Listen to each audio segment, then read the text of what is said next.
ایک دفعہ کا ذکر ہے کہ ایک خوشحال بادشاہت میں ایک خوبصورت شہزادی پیدا ہوئی۔ اس خوشی کے موقع پر پوری سلطنت میں جشن منایا گیا کیونکہ شہزادی کی پیدائش ہوئی۔ سب کے لیے باعث مسرت تھی۔ بادشاہ نے تمام پریوں کو دعوت دی تاکہ وہ شہزادی کو اپنی دعاؤں سے نوازیں۔ مگر جشن کے دوران ایک کالے جادو کی ماہر ملکہ جو دعوت میں شامل نہیں تھی، غصے سے وہاں پہنچ گئی۔ اس نے شہزادی کے قریب آ کر ایک منحوس بددعا دی۔ جب یہ لڑکی 16 سال کی ہوگی تو یہ سوئی چبھنے سے مر جائے گی اور ہمیشہ کے لیے سو جائے گی۔ یہ سن کر ہر کوئی خوفزدہ ہو گیا، مگر ایک نیک پری جس نے ابھی تک اپنی دعا نہیں دی تھی آگے بڑھی اور بددعا کو نرم کر دیا۔ اس نے کہا، شہزادی مرے گی نہیں بلکہ گہری نیند میں چلی جائے گی اور اسے سچی محبت کی ایک چمی سے جگایا جا سکے گا۔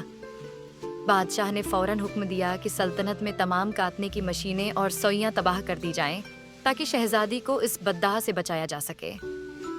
شہزادی کو اس منحوس بددعا سے بے خبر محبت اور تحفظ میں پالا گیا اور سالوں تک وہ خوش و خرم زندگی گزارتی رہی۔ جب شہزادی کی 16ویں سالگرہ قریب آئی تو بادشاہ پریشان تھا۔ وہ اپنی بیٹی کے لیے ایک مضبوط بادشاہت اور بہت سے اتحادی بنا چکا تھا تاکہ اسے محفوظ رکھا جا سکے، لیکن قسمت کو بدلا نہیں جا سکتا تھا۔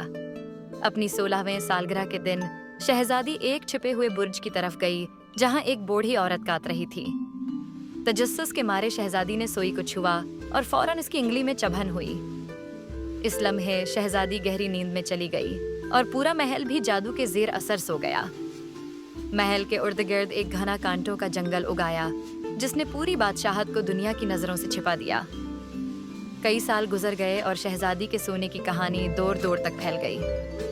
بہت سے بہادر شہزادے آئے اور کانٹوں کے جنگل میں داخل ہونے کی کوشش کی مگر ناکام رہے۔ پھر ایک دن ایک نیک دل شہزادہ آیا جس نے یہ کہانی سنی تھی۔ اس نے ہمت اور بہادری سے کانٹوں کے جنگل کو پار کیا اور محل تک پہنچا۔ برج میں وہ شہزادی کو سوتے ہوئے پایا۔ اس کی خوبصورتی اور معصومیت دیکھ کر شہزادے نے پیار سے اسے چوما۔ جیسے ہی اس نے چوما، جادو ٹوٹ گیا اور شہزادی جاگ گئی۔ ساتھ ہی محل کے تمام لوگ بھی جاگ اٹھے۔ پوری سلطنت میں خوشی کا جشن منایا گیا اور شہزادہ اور شہزادی ہمیشہ کے لیے خوشحال زندگی گزارنے لگے۔ یوں شہزادی کی نیند کا جادو ٹوٹا اور کہانی خوشی کے ساتھ ختم ہوئی۔